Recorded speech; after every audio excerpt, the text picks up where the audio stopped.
So the first thing we're going to do is on shake, we're going to change the round to round 1.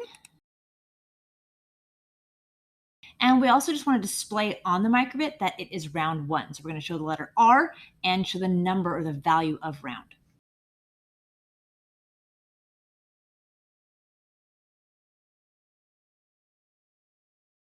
Now, every time we do a new round, we're going to have a new sequence of values, A and B. And so every time we start a new round, we actually want to empty our array and reset it.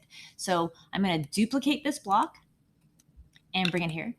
Initially, when we start, we have an empty array, but we want to make sure that every time we start a new round, we have a new empty array. Now what we're going to need to do is we're going to need to set up a loop system that is constantly going to be creating these values of either A or B and putting them into our list array. So we're going to bring in our loop. And we want this to go from 0 to however many rounds we are on. So bring in our variable round.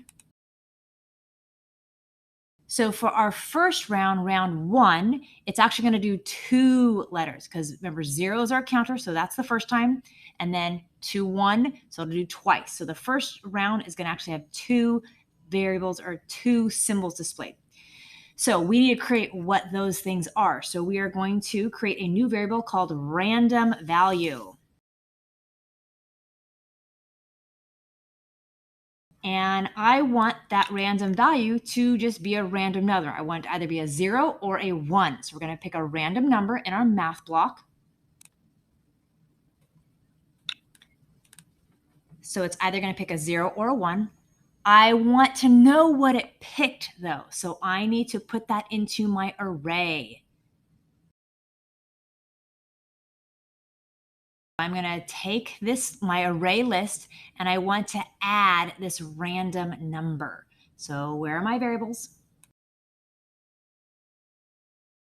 And now I want to know what that value is. And so essentially we're picking a digit. We're picking either a 0 or a 1. And I want that to translate into an A or a B. So I'm going to do an if statement and do my comparison.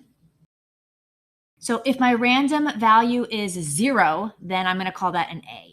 So if my random value is 0, then I want to display an A.